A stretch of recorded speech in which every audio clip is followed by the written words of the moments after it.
अस्सलाम वालेकुम। आज 29 अक्टूबर 2025।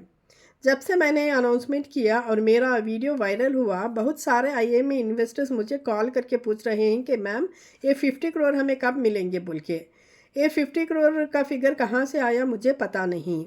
एटलीस्ट दिन में 30 to 40 इन्वेस्टर्स मुझे कॉल करते हैं, व्हाट्सएप पे भी मैसेज भेजते हैं और पूछते हैं कि 50 करोड़ का क्या हुआ करके।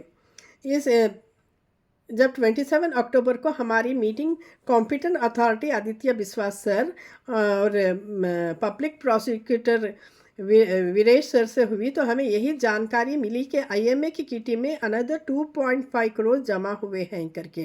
ये 2.5 करोड़ वो अमाउंट है जो पुराने इन्वेस्टर्स जो एक्सेस अमाउंट लिए हैं उन्होंने रिफंड किया है। और उसके साथ और थोड़ा अमाउंट है करके यही हमें पता चला।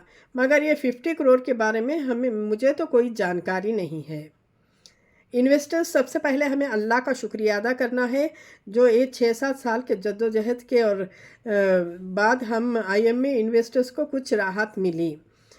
जैसा कि हम लोग जानते हैं कि 2022 में सिटी सिविल कोर्ट ने परमिशन दिया और ऑर्डर किया कि कॉम्पिटेंट अथॉरिटी को जो भी आईएमए की प्रॉपर्टी सीज हो गए हैं उसको ऑक्शन करके आईएमए इन्वेस्टर्स वो अमाउंट आईएमए इन्वेस्टर्स में डिस्ट्रीब्यूट करो करके। मगर अनफॉर्चुनेटली मंसूर खान ने इस सिटी सिविल कोर्ट के ऑर्डर को चैलेंज किया और हाई कोर्ट में पिटीशन डाल दिया और स्टे ले लिया और ये ऑक्शन करने से रोक दिए। अभी इतने सालों के बाद, इतनी स्ट्रगल के बाद 2022 से 2025 तक ये केस चला और जो भी हो अल्लाह की मर्ज़ी के बिना कुछ भी नहीं होता। तो अल्लाह ने हम लोगों पर रहम किया और 27 अक्टूबर को ये जो भी अपील्स मंसूर खान ने डाले थे वो डिसमिस हो गए और जो प्रॉपर्टीज़ और सारी प्रॉपर्टीज़ आई कॉम्पिटेंट अथॉरिटी के पास आ गई। तो अभी इस प्रॉपर्टीज़ को सेल करने में भी कोई प्रॉब्लम नहीं है, क्योंकि पहली बार जब टेंडर डाले थे तो ये हाई कोर्ट के केस के लिए बहुत सारे लोग आगे नहीं आए। अभी ये हाई कोर्ट का मसला हल हो गया है, अभी ये लीगली क्लियर है और ये सारे के सारे प्रॉपर्टीज़ कॉम्पिटेंट अथॉरिटी के पास हैं। तो ऑलरेडी कॉम्पिटेंट अथॉरिटी ने इसका टेंडर नोटिफिकेशन का काम भी शुरू कर दिया है, क्योंकि कोर्ट का ऑर्डर अभी तक आया नहीं, इसीलिए ये लोग सभी कोर्ट के ऑर्डर को वेट कर रहे हैं। 5-10 दिन में कोर्ट का ऑर्डर भी निकल जाएगा और ये जो भी प्रॉपर्टीज़ हैं उसका फिर से टेंडर कॉल करेंगे। तो ये तो है, बहुत अच्छी खबर है हम लोगों के लिए इन्वेस्टर्स। और एक बात मैं बताना चाहती हूँ कि इस प्रॉपर्टीज़ में 3 प्रॉपर्टीज़ का सेल ऑलरेडी फाइनलाइज हो गया है। एक प्रॉपर्टीज़ जो लेडी कर्जन रोड में है, जो मेघालय गवर्नमेंट ने ख़रीद रहे हैं, और दूसरी डेविस रोड की प्रॉपर्टी मुथूट फाइनेंस वो लोग इंटरेस्टेड हैं वो ख़रीद रहे हैं, और तीसरी प्रॉपर्टी सरपेंटाइन रोड की ये भी फाइनलाइज हो गया है। तो अभी ये ऑर्डर होने के बाद ये 3 प्रॉपर्टीज़ का अमाउंट इमीडिएट कॉम्पिटेंट अथॉरिटी के ट्रेजरी में आ जाएगा और इंशाअल्लाह वो भी बाकी के प्रॉपर्टीज़ भी ऑक्शन होके वो भी अमाउंट आ जाएगा। तो हम लोगों इतने साल ही इंतज़ार किया और थोड़े दिन हम लोगों को इंतज़ार करना चाहिए।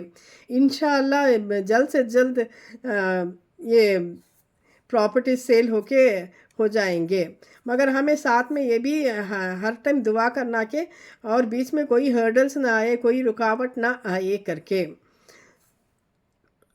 और रहा पेमेंट के बारे में, जब हमारी मीटिंग हुई कॉम्पिटेंट अथॉरिटी और पब्लिक प्रोसिक्यूटर के साथ, हमें यही पता चला कि जो भी वो मुहिम छेड़े थे जो रीफंड के बारे में, उससे बहुत सारे इन्वेस्टर्स माइनस हो गए हैं, घट गए हैं। अभी 55,000 में बहुत सारे इन्वेस्टर्स कम हो गए हैं, तो अभी इन्वेस्टर्स भी कम हैं, और अगर अमाउंट भी अच्छा आया तो इंशाअल्लाह हम लोगों को कुछ राहत मिलेगी। और इन्वेस्टर्स मैं हम लोग कंप्यूटर अथॉरिटी से पूछा कि ये पेमेंट कब करेंगे करके, तो उन्होंने यही बताया कि एक मुकम्मल अमाउंट जमा होने के बाद वो डिस्ट्रीब्यूशन करेंगे बोल के। तो बस हम लोगों को इंतज़ार करना है, इतने दिन सब्र करें तो और थोड़े दिन सब्र करना है, और हमें दुआ करना है कि कोई प्रॉब्लम ना आए और ये प्रॉपर्टीज़ जल्द से जल्द सेल हो करके। अभी मेरे ख़्याल से अभी कोई प्रॉब्लम नहीं होगी, क्योंकि पहले तो ख़रीदने से पहले इन बायर्स तो डर रहे थे, क्योंकि हाई कोर्ट में केस है करके। अभी तो सब क्लियर हो गया है, और इंशाअल्लाह ये प्रॉपर्टीज़ भी सेल हो जाएंगे। अब आपको जो भी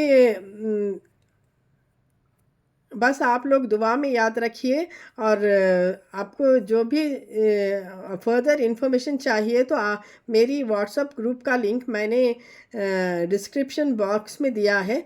आप मेरी व्हाट्सएप ग्रुप ज्वाइन कर सकते हैं। दुआ में याद रखिए। जज़ाकल्लाहु खैर।